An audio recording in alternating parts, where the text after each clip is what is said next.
he says more. He explains that the white race is an all-class formation, right? You got the ruling elite, you got the middle elements, and you got the white race, right? He says what is key holding it together is the racial privileges conferred on laboring class European Americans. That's the key, right? Because, well, we'll get into it, it's not in their interest, but that's what holds that thing together. And here, and I did 33 years in the labor movement, so this next phrase was very important to me, this next understanding. If it's an all-class formation that serves the ruling class, Allen argues it is the basic, most prevalent and historic form of class collaborationism in the U.S., right? That's it, in a nutshell, that's the key. All right. He also argues it's the quintessential peculiar institution.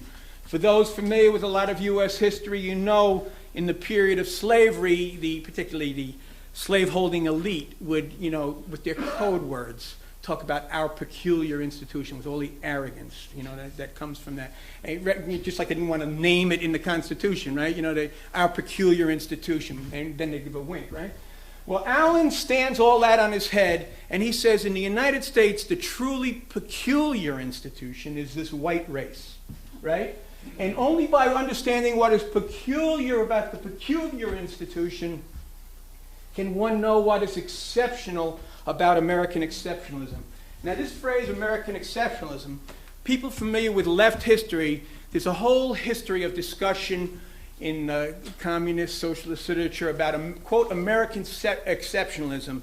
And why is it that the U.S. seems to be exempt from the normal course of class struggle that develops in other advanced capitalist countries? Why are we so backwards, right? There's a big discussion on it, which I'll show in a second. And let's go, Sean, we'll flip.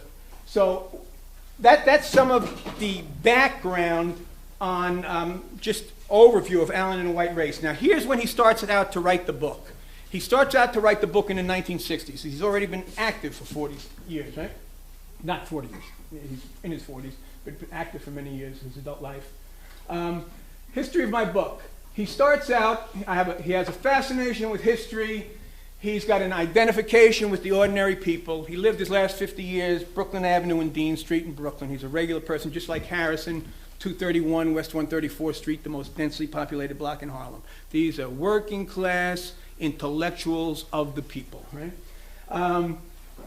My moral conviction that racial discrimination is a bad thing. So he starts with just some basic good foundations, right? Good human foundations.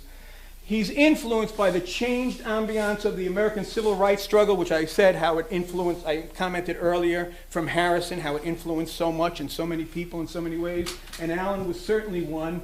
And it led him to ponder, could it be possible that the key to defeat suffered by democratic, progressive, populist, and socialist movements in this country was related to this in some way, and maybe the answer to this question of American exceptionalism. He was influenced by Du Bois's Black Reconstruction, which I cited earlier. He didn't know about Harrison this early period because Harrison was outside much of this discourse. And around 1965, he sets out to write a history, and he's going to look at the three major crises in U.S. history, which is very important for us today because we're moving deeply into this next crisis, and we've got to learn the lessons of what happened in the last three major crises. And those three crises are of the 1870s, 1890s, and the populist period, 1930s Depression.